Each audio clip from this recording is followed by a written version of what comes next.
اليوم يئس الذين كفروا من دينكم فلا تخشوهم واخشون اليوم أكملت لكم دينكم وأتممت عليكم نعمتي ورضيت لكم الإسلام دينا. بسم اللہ الرحمن الرحیم الحمد للہ رب العالمین وصلی اللہ علی محمد وآلہ الطاہرین. اصول دین میں سے تیسری اصل یعنی نبوت.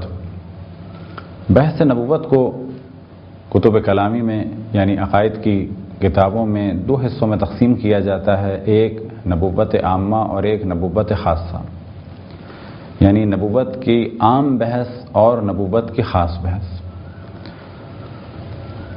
نبوت کی عام بحث میں عام طور پر جو موضوعات ہوتے ہیں وہ یہ کہ اللہ سبحانہ و تعالیٰ کا لطف ہے کہ نبی کو مبعوث فرمائے. اللہ سبحانہ و تعالیٰ نے انبیاء کو مبعوث فرمایا تاکہ انسانوں کی ہدایت ہو. ایک نبی کے کیا کام ہیں اور نبوت کی کیا شرائط ہیں، یعنی وہ خصوصیات کہ جو نبی میں ہونی چاہیے، اور وہ صفات کہ جن سے نبی کو پاک اور پاکیزہ ہونا چاہیے وہ کیا ہیں. یہ ساری بحثیں نبوت عامہ کے باب میں آتی ہیں یا بالفاظ دیگر اس کا تعلق نبوت عامہ سے ہے. اور پھر انبیاء علیہ السلام کے بارے میں خاص بحث، مثال کے طور پر جناب آدم کے بارے میں، جناب نوح کے بارے میں، پھر جناب ابراہیم اور جناب موسیٰ و جناب عیسیٰ علیہ السلام، اور پھر رسول اللہ صلی اللہ علیہ وسلم کے بارے میں. جب کسی خاص نبی کے بارے میں گفتگو ہو، ان کے حالات، واقعات، قرآن میں ان کے بارے میں کیا ہے، روایات میں ان کے بارے میں کیا ہے، کس علاقے میں وہ مبعوث ہوئے، جب اس قسم کی بحثیں ہوں تو کہا جاتا ہے نبوت خاصہ. مراد کیا ہے کہ یہ گفتگو کسی خاص نبی سے متعلق ہے، اور پہلے والی گفتگو جو ہے وہ کسی خاص نبی سے متعلق نہیں ہے بلکہ ایک جرنل گفتگو ہے کہ انبیاء کی تعداد کیا ہے، انبیاء کی خصوصیات کیا ہیں، کون سی ایسی صفات ہیں جو انبیاء علیہ السلام میں ہونی چاہیے، اور کون سی ایسی صفات ہیں کہ جن سے انبیاء علیہ السلام کو پاک اور پاکیزہ ہونا چاہیے. تو ان دو بحثوں کو بیان کرنے کا ہدف یہ ہے کہ جب آپ لوگ کبھی کتاب پڑھیں تو آپ کے لیے یہ بحثیں مشکل نہ ہو جائیں. جب یہ آپ جملہ کہیں پہ دیکھیں کہ یہ بحث ہے نبوت خاصہ کی اور یہ بحث ہے نبوت عامہ کی، تو انسان پریشان نہ ہو جائے بلکہ وہ سمجھ جائے کہ نبوت عامہ یعنی ایک عمومی گفتگو، ایک جرنل گفتگو انبیاء کے بارے میں. نبوت خاصہ یعنی کسی خاص نبی کے بارے میں، کسی خاص نبی سے متعلق ایک گفتگو کو نبوت خاصہ کہا جائے گا. تو پہلے مرحلے میں اس جانب توجہ رہے کہ خداوند تبارک و تعالیٰ کہ جو تمام عالمین کا خالق ہے، اس نے تمام مخلوقات کو خلق کیا، اور پھر ان کی ہدایت کا سلسلہ، اور وہ ہدایت کا سلسلہ ایسے کہ یہ کسی ملک کے ذریعے سے نہیں، یعنی کسی فرشتے کے ذریعے سے نہیں، بلکہ خود انسانوں میں سے ایک انسان کے ذریعے سے. البتہ یہ انسان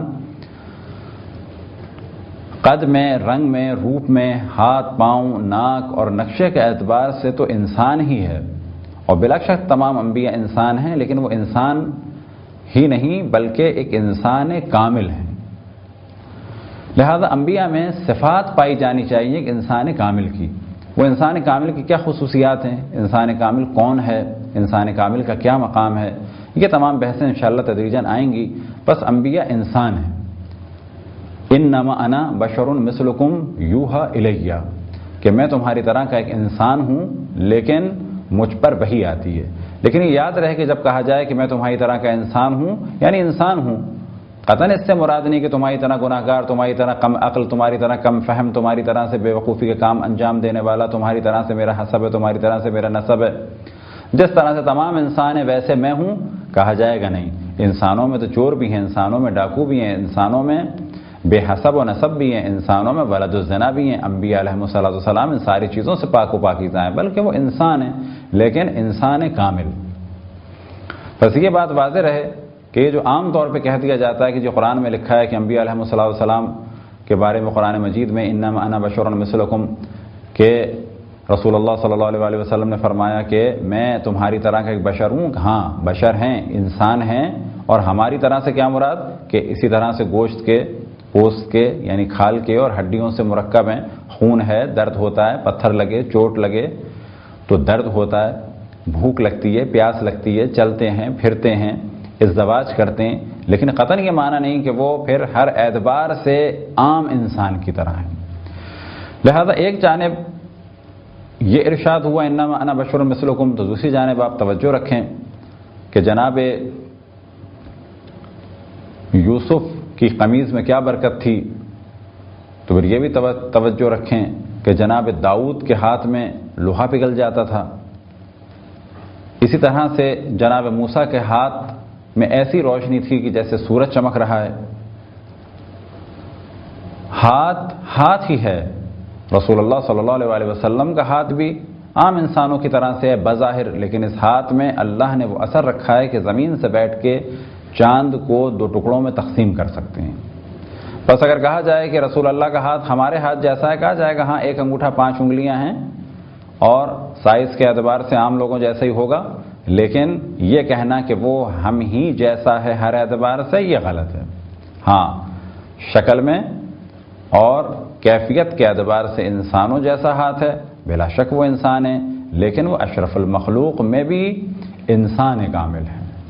اور بہت ساری صفات سے اللہ سبحانہ و تعالیٰ نے انبیاء علیہ السلام کو مزین فرمایا، اور بہت ساری غلط چیزوں سے اور بہت سارے نقائص سے اور برائیوں سے انبیاء علیہ السلام کو پاک اور پاکیزہ فرمایا۔ بس اس میں کوئی شک نہیں کہ وہ انسان ہیں، لیکن ایسے انسان نہیں کہ جس طرح سے ہم تصور کریں اور ان کو کوئی عام انسان سمجھا جائے، بلکہ وہ انسان کامل اللہ سبحانہ و تعالیٰ کی جانب سے بلند ترین مقامات پر فائز۔ بس خداوند تبارک و تعالیٰ کا لطف و کرم ہے کہ اس نے انسانوں کے لیے انبیاء علیہ السلام کو انسانوں ہی میں سے مبعوث فرمایا۔ وجہ کیا ہے کہ انسانوں میں سے مبعوث فرمایا؟ تو پہلی وجہ یہ ذہن میں رکھیں کہ انسان اشرف اور اعلیٰ مخلوق ہے، اور انسانوں کی ہدایت کے لیے اگر کسی اشرف کو اور اعلیٰ کو کہ جو انسانوں میں بڑا مقام رکھتا ہو، یا انسانوں کی ہدایت کے لیے ان سے بڑے مقام والے کو منسوب کرنا ہو، تو وہ انسانوں کے علاوہ کہیں اور سے نہیں آ سکتا۔ کیوں کہ انسان سب سے زیادہ بلند اور اشرف اور اعلیٰ مخلوق ہے، سب سے بڑی مخلوق ہر اعتبار سے، اچھی صفات کے اعتبار سے انسان ہے۔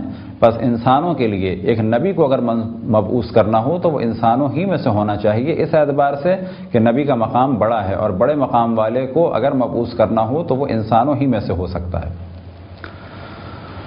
دوسری وجہ یہ کہ اگر یہ انسانوں میں سے نہ ہو تو عام انسان یہ کہہ دیتے کہ یہ جو نبی کام کر رہے ہیں یہ تو وہ کر رہے ہیں کیونکہ وہ انسان نہیں ہیں۔ مثال کے طور پہ کہا جاتا کہ نبی ایک فرشتہ ہیں، تو لوگ یہ کہتے کہ فرشتے کو بھوک نہیں لگتی، وہ کیا جانے ہماری بھوک کیا ہے، یا فرشتے کو درد نہیں ہوتا، وہ ہمارے درد کا کیا احساس کرے۔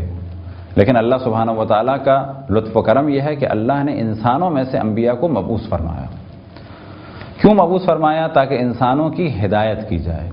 کس جانب ہدایت کی جائے؟ اچھی صفات کی جانب، اور جو سب سے بڑی ہدایت ہے وہ یہ کہ اپنی عقل کو استعمال کریں، اللہ سبحانہ و تعالیٰ کی معرفت کو حاصل کریں۔ لہذا تمام انبیاء علیہ السلام نے جو سب سے پہلا پیغام دیا وہ یہ کہ اپنی عقل کو استعمال کرو، جہان کو دیکھو، دنیا کو دیکھو، کائنات کو دیکھو، کائنات کی مختلف چیزوں کو دیکھو، اور پھر یہ اندازہ لگاؤ کہ ان کا بنانے والا کوئی ہے یا نہیں ہے۔ بس پہلا ہدف انبیاء کا اللہ سبحانہ و تعالیٰ کی معرفت کرانا تھا۔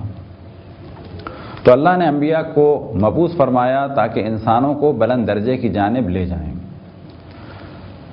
یہ انبیاء تمام اقوام میں، تمام دنیا میں مبعوث ہوئے۔ تعداد ان کی کتنی ہے؟ تعداد کا جو ذکر ہوا کتب شیعہ و سنی میں، جو مشہور ترین تعداد ہے یاد رکھیں وہ 1,24,000 ہے۔ 1,24,000 انبیاء جناب آدم سے لے کے جناب خاتم یعنی حضرت محمد مصطفیٰ صلی اللہ علیہ وآلہ وسلم تک مبعوث ہوئے۔ یہ 1,24,000 انبیاء ہیں، ان میں سے 313 وہ بڑے انبیاء ہیں کہ جن کا کام زیادہ تھا، جن کی منزلت زیادہ تھی، اور ان پر کتابیں نازل ہوئیں۔ یہ ہیں 313 یعنی رسول۔ 1,24,000 انبیاء میں 313 رسول، اور ان 313 رسولوں میں 5 اولو العزم۔ بعض دفعہ سوال کیا جاتا ہے کہ اولو العزم انبیاء کون ہیں؟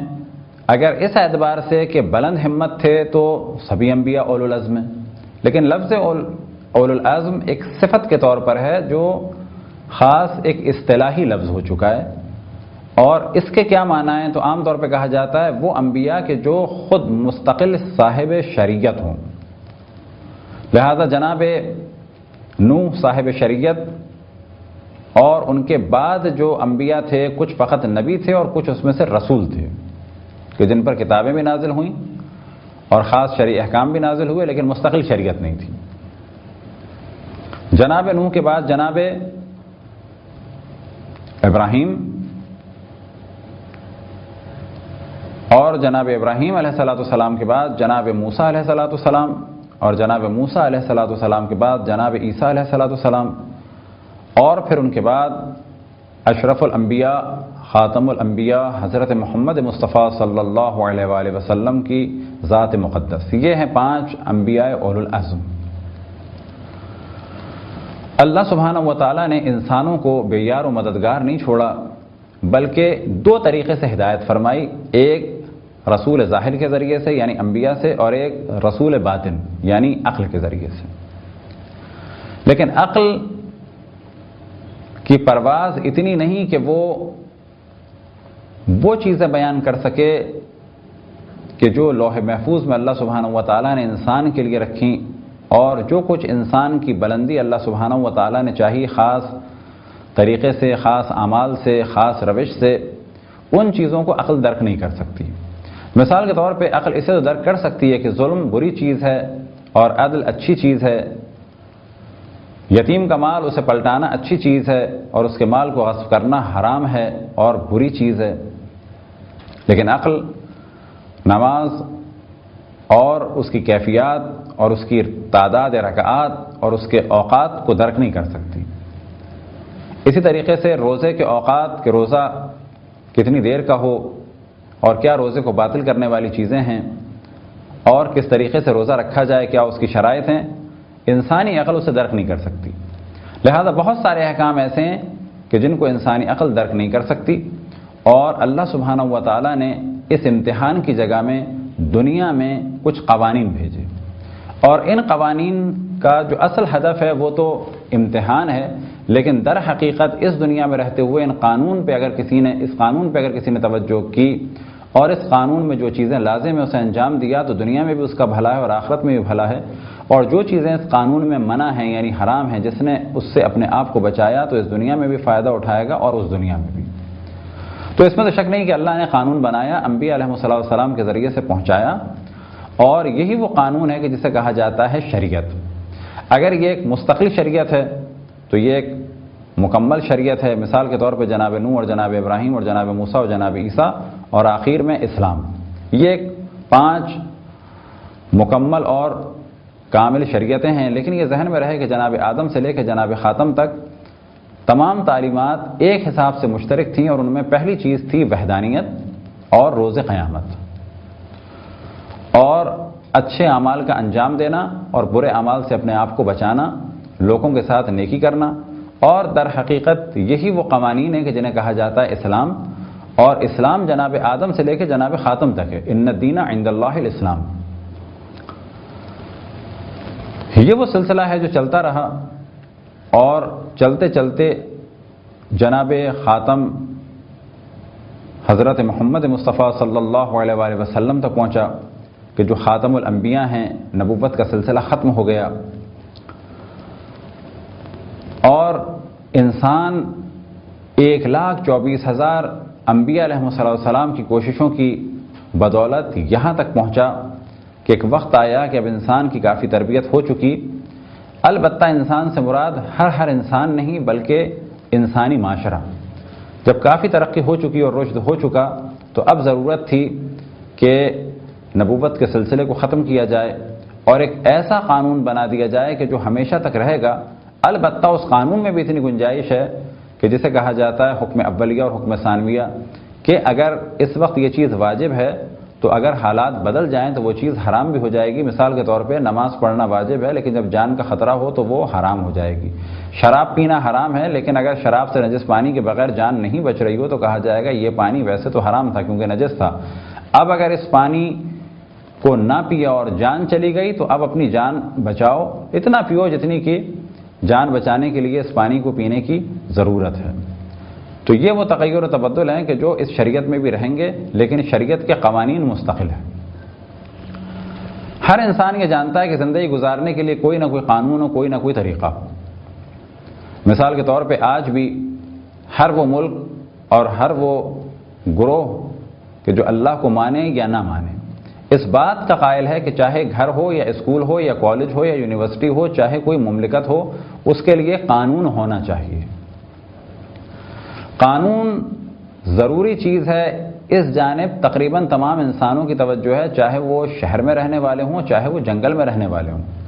لہذا اگر انسان ایسی اقوام میں جائے کہ جو بالکل ہی غیر متمدن ہیں، البتہ جب کہا جاتا ہے کہ تمدن سے دور، تو مراد یہ ہوتی ہے کہ دنیا کا تمدن ہے اس سے دور، جو عام طور پہ آباد شہروں کو اور اقوام کا تمدن ہے اس سے دور، ورنہ بالآخر ایک تمدن جنگلی اقوام میں بھی پایا جاتا ہے، کچھ نہ کچھ وہاں پر قوانین ہے، کچھ نہ کچھ وہاں پر حساب کتاب ہے۔ اگر وہاں پر ایک قبیلے کا سردار ہے اور اس کی بات کو مانا جا رہا ہے تو یہی ایک تمدن ہے اور یہی ایک قانون ہے۔ بس معلوم ہوا کہ آپ کو قانون ہر جگہ ملے گا، چاہے وہ اس صورت میں ہو کہ اگر جانور کو ماریں تو کتنے لوگ کھائیں، چاہے وہ اس صورت میں ہو کہ جانور کو ماریں تو پہلے کون کھائے، اور چاہے وہ اس صورت میں ہو کہ قبیلے کا ایک بڑا ہے اور اس کا احترام کرنا ہے، اس کی بات کو ماننا ہے، اور چاہے وہ اس صورت میں قانون ہو کسی دوسرے قبیلے والے کو مار دینا ہے۔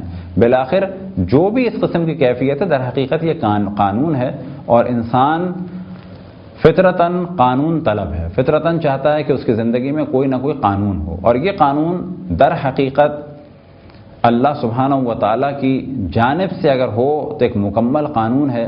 لہذا اللہ سبحانہ و تعالیٰ نے 1,24,000 انبیاء کو مبعوث فرمایا، اور پوری تاریخ گواہ ہے کہ انبیاء آتے رہے اور انسانوں کی ہدایت کرتے رہے اور قوانین دیتے رہے، لیکن ساتھ میں ایک دلیل لے کے آئے کہ جو معجزے کی صورت میں تھی۔ معجزہ کیا ہے، معجزے کی کیا شرائط ہیں، انشاءاللہ اس پہ بعد میں گفتگو کی جائے گی۔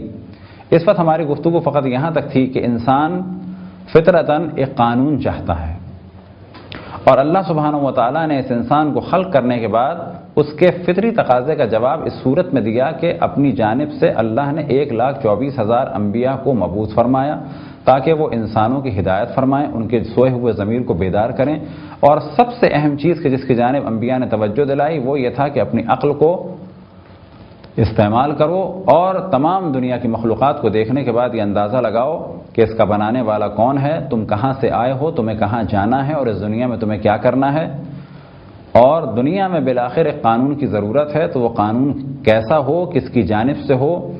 لہذا انبیاء نے آ کے در حقیقت لوگوں کو بیدار کیا اور صحیح قانون کی جانب توجہ دلائی۔ خداوند تبارک و تعالیٰ سے دعا ہے کہ بحق محمد و آل محمد ہمیں اپنے رسول، اپنی حجتوں، خصوصاً امام زمان علیہ السلام کی معرفت اور اطاعت کی توفیق عطا فرمائے۔ وصلی اللہ علی محمد و آلہ الطاہرین۔